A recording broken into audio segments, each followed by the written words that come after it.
আজকে শুনছেন বঙ্কিমচন্দ্র চট্টোপাধ্যায়ের কালোজয়ী উপন্যাস বৃষবৃক্ষ। উপন্যাসটি 1279 বঙ্গাব্দে এবং ইংরেজি 1873 সালে তৎকালীন বঙ্গদর্শন পত্রিকায় প্রথম প্রকাশিত হয়। আজকে তার প্রথম পর্ব। চলুন তাহলে শুরু করা যাক। তার আগে আমি সায়ন্তিকা। শুরু হচ্ছে বৃষবৃক্ষ।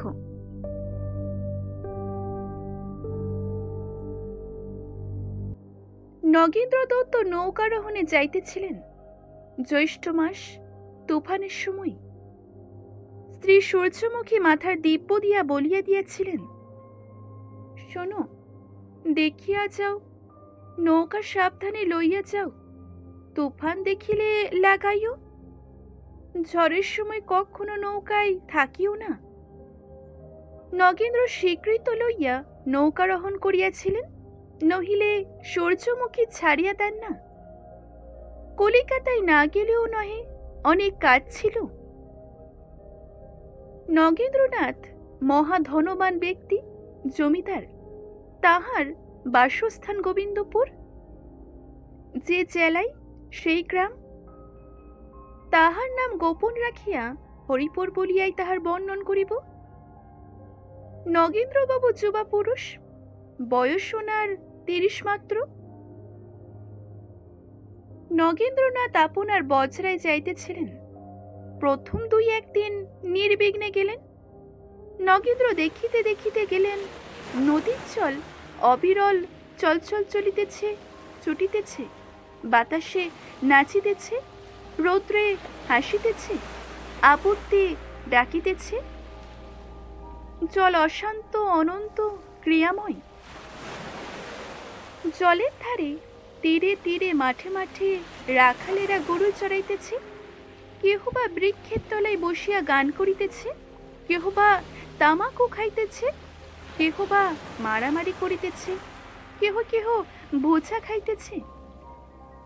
অন্যদিকে কৃষকেরা লাঙল চষিতেছে, গরু ঠ্যাঙাইতেছে, গরুকে মানুষের অধিক করিয়া গালি দিতেছে।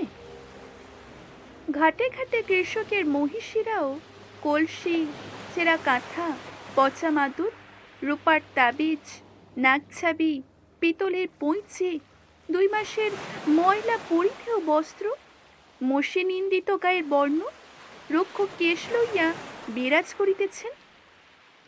তাহার মধ্যে কোনো এক সুন্দরী মাথায় কাদা মাখিয়া মাথা ঘষিতেছেন, কেহ ছেলা ঠ্যাঙাইতেছেন, কেহ প্রতিবেশিনীর সঙ্গে উদ্দেশ্য করিয়া কন্দল পাকাইতেছেন।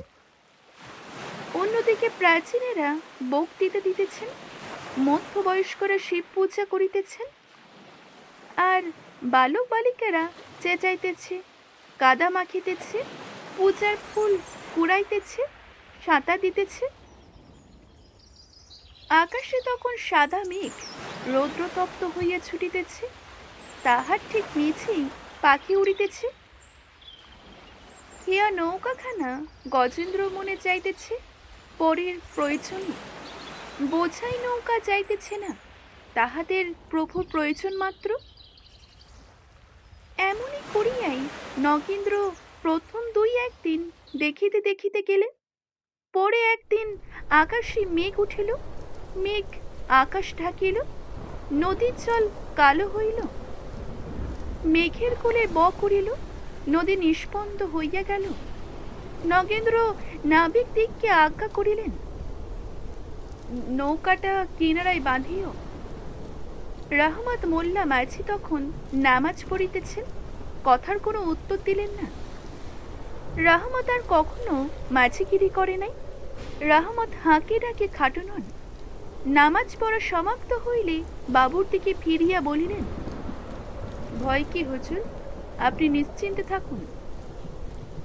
রহমত মোল্লার এত সাহসের কারণেই যে কিনারা অতি নিকট। অবিলম্বেই কিনারায় নৌকা লাগিল।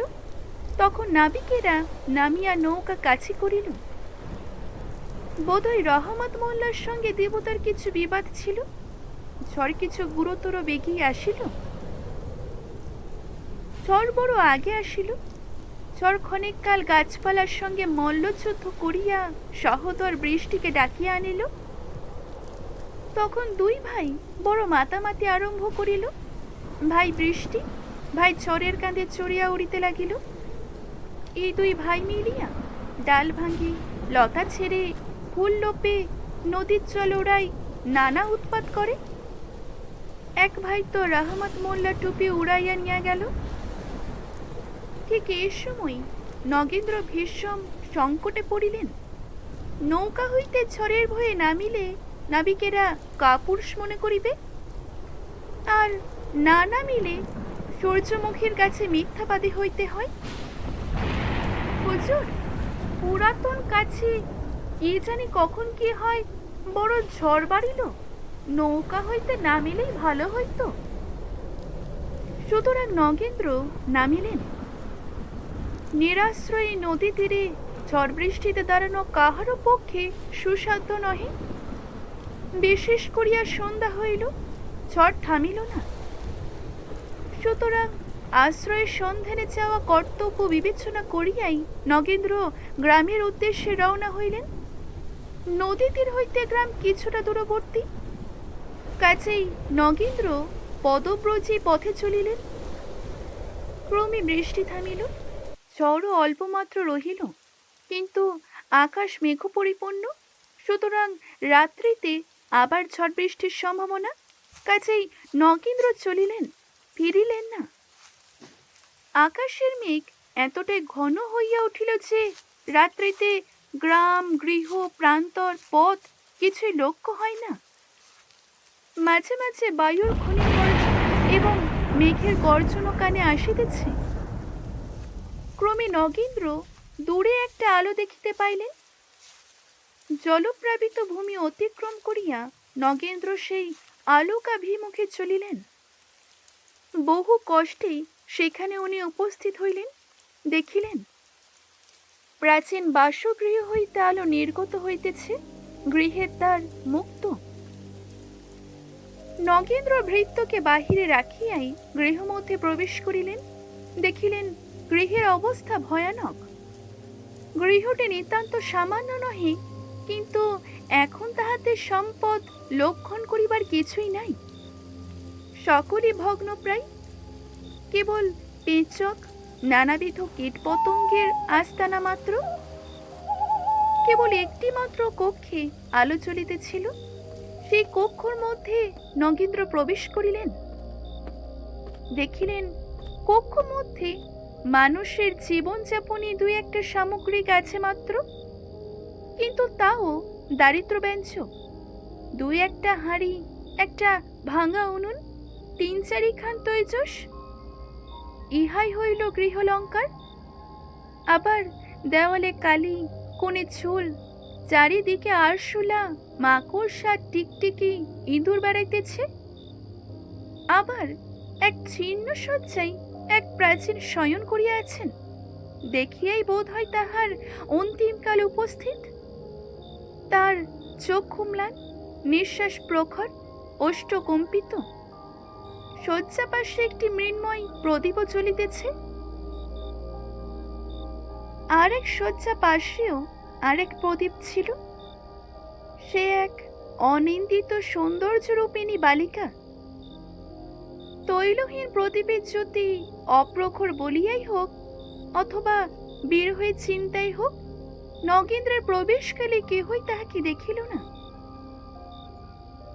তখন নগেন্দ্র দ্বারের কাছে দাঁড়াইয়াই সেই প্রাচীনের মুখ নির্গত চরমকালীন দুঃখের কথা সকলে শুনিতে লাগিলেন। এই দুইজন, প্রাচীন এবং বালিকা, এই বহু লোকপূর্ণ লোকালয়ে নিঃসহায়। একদিন ইহাদিগেরও সম্পদ ছিল, লোকজন, দাস দাসী, সহায় ষষ্ঠব সবই ছিল। কিন্তু চঞ্চলা কমলার কৃপায় সঙ্গে সঙ্গে একে একে সকলে গিয়াছিল। একে একে বংশের সকলেই চলিয়া গেলেন। শুধুমাত্র রহিয়া গেল এই মনোমোহিনী বালিকা। সেই বিজন বনবেষ্টিত ভগ্ন গৃহে বাস করিতে লাগিল। পরস্পরে পরস্পরে একমাত্র উপায়। বালিকার বিবাহের বয়স অতিক্রম করিয়াছিল, কিন্তু এই সংসার বন্ধনের এই এখন একমাত্র গ্রন্থি।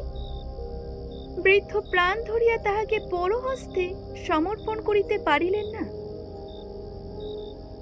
বিবাহের কথা মনে হইলে বৃদ্ধ এইরূপই ভাবিতেছেন যে আর কিছুদিন যাক, কুন্দকে বিলাইয়া দিয়া কোথায় থাকিব, কি লইয়াই থাকিব।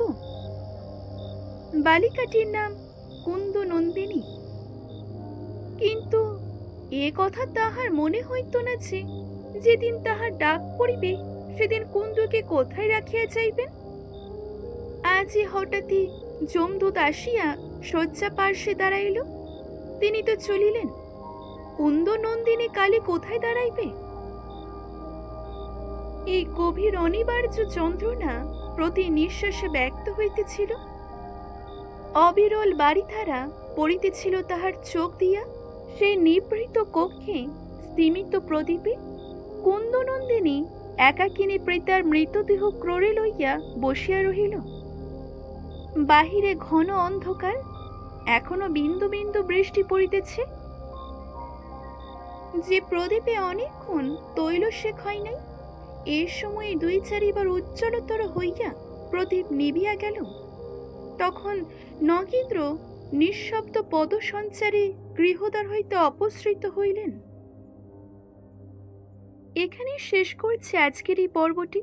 আজকের এই পর্বটি যদি ভালো লেগে থাকে অবশ্যই একটি লাইক করবেন, শেয়ার করবেন এবং কেমন লাগলো জানাতে ভুলবেন না। ধন্যবাদ।